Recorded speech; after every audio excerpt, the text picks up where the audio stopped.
Hola a todos, reciban una muy cordial bienvenida a este contenido que estoy grabando, todo con un sentido de responsabilidad por todo el clima de espiritualidad que se vende como si fuera el pan de la esquina, por decirlo de alguna manera, y que en realidad hay que tener mucho cuidado.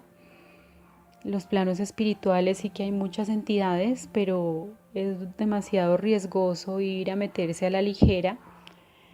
Y bueno, como yo les venía contando, en mi caso yo me había metido en todo lo que tiene que ver con la nueva era, con los viajes astrales, con los sueños lúcidos, con el yoga, con la meditación, eh, con activaciones. Me encantaba hacer activaciones, meditaciones, con muchos videos que encontraba, por ejemplo, en YouTube, y que a remoción de implantes, y bueno, toda esta cantidad de historias que andan por ahí del supuesto 2012 con toda aquel ascensión a la nueva era y que el planeta está cambiando la vibración, con todo aquello del planeta Nibiru, de las muchísimas conspiraciones del cuento de la Matrix, etcétera, etcétera, porque es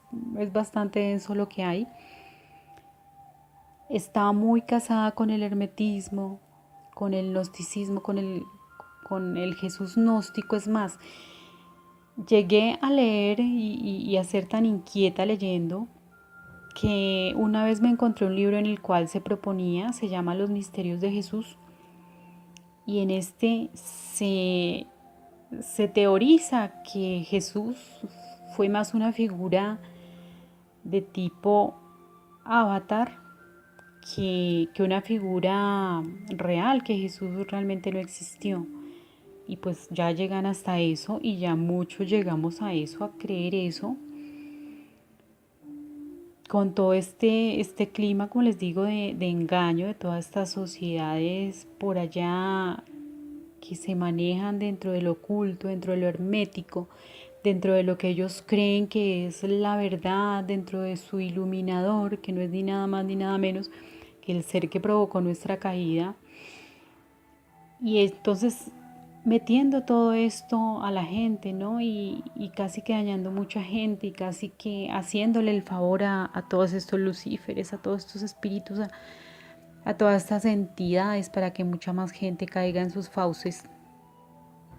Y bueno, para mí ellos sí hay una especie de conspiración, pero en contra de todas estas sociedades que tienen que... De verdad que ahí está muy metida Teosofía, muy, muy metida está esta mujer, Blavatsky, esta señora, con todo esto. Y de verdad, muchísimo cuidado con todo eso. Pero cuando ya yo quise mm, despegarme desde el punto de vista hermético de toda la tabla esmeralda, el que dicen que es el sabio todo, y de todo su saber, y realmente quise volver a mis raíces judeocristianas, y me di cuenta que estaba en un error por lo que me estaba pasando ya a nivel espiritual, porque ya me dejaron ver que me estaba condenando, y decidí empezar a orar a Jesucristo, a Yahvé, Dios, a pedir Espíritu Santo para que me guiara, porque me empecé a dar cuenta que estaba yendo por un mal camino, y empecé a orar. Me empezaron a atacar estas entidades. Eso fue algo de locura. Fue escuchar ruidos todo el tiempo ahí cuando estaba tratando de dormir. Fue oír en mi cuarto fenómenos. Fue que estas mismas criaturas, porque tenían esa potestad sobre mí, me bajaran a los planos astrales y me asustaran, me agredían en esos planos astrales y ellos me lo decían, estabas aquí en el infierno y te estamos bajando al infierno. Y yo los veía como porque tenía muy metido todo eso, había leído mucho, había escuchado mucho el típico reptiliano. Y entonces yo estaba totalmente inmersa en eso y los veía de esa manera y de esa manera se me presentaban como un supuesto reptil bípedo muy grande con las piernas muy anchas. Y ya cuando yo decido, yo digo, no, yo quiero volver a estar en el judeocristianismo porque estoy segura que nuestro creador es Yahvé y que el judeocristianismo tiene la tradición de quién es Dios, de verdad. Ya empiezo a ser atacada, no solamente con los fenómenos como los que les comento antes, sino que yo sentía que estas entidades casi que estaban alrededor mío. Bueno, sentía, no, es que pasaron cosas, como que yo estaba una vez en un supermercado y un queso salió volando de una estantería. Fue toda una locura.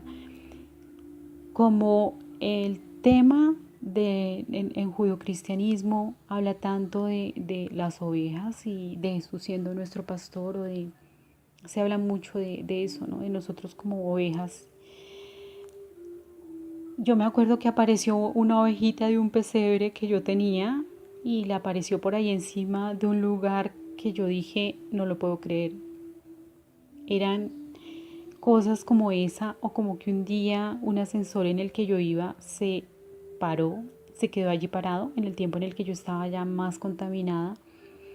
Estos seres se vinieron con todas sobre mí y era como que ellos quieren que tú te abras a esos planos para ellos poder como vivir a expensas tuyas y ellos empezaron casi que a meterse dentro de mi cuerpo y ya como que son demonios que se pueden alojar en el cuerpo de uno. Yo los escuchaba ahí y sentía cómo entraban a mi cuerpo, sentía como tenía yo experiencias muy extrañas. Las experiencias que yo tenía eran las experiencias que debían tener ellos, es decir, que mi cuerpo o el vehículo que yo uso cuando estoy dormida, ellos lo estaban tomando de alguna manera para ellos moverse, para ellos expresarse y era una cosa realmente enloquecedora las situaciones que yo viví, dado que yo me convertí como en el alojamiento de estos seres. O sea, ellos estaban ahí metiéndose a mi cuerpo y yo sentía cómo entraban, cómo salían, sentía cuando me hablaban y la vida se me convirtió en algo muy horrendo. Yo tuve que empezar a orar muchísimo, muchísimo, muchísimo. Ya cuando yo empiezo a orar, yo empiezo a escuchar ya voces de seres mucho más amistosos, mucho más amables que yo empecé a reconocer ya como enviados de Dios. Y ya yo me empecé a sentir un poco más tranquila. Y ya con el paso de unos meses, ellos mismos me dijeron que el proceso de condenación de mi alma podía ser cerrado, pero yo tenía que volver a renovar mi alianza con Dios. La alianza con Dios es respetar esos 10 mandamientos que Él le dio a Moisés en el monte Sinaí. Es esa consideración, es ese respeto, es pues comportarse como un verdadero hijo de Dios. No importa que tú delegues toda tu confianza en Él y que tú salgas de toda esa propuesta del adversario, del enemigo que es, tú eres todopoderoso, tú lo puedes hacer todo, tú con el conocimiento te salvas, tú vuelves a tu supuesta fuente original y sales de estar en el rebaño en la Matrix siendo, conociendo, convirtiéndote en un guerrero como dicen hoy día. sino que es estar uno siempre reposado en Él, en Dios, en su Creador. Muchas gracias por oír y ya les sigo contando.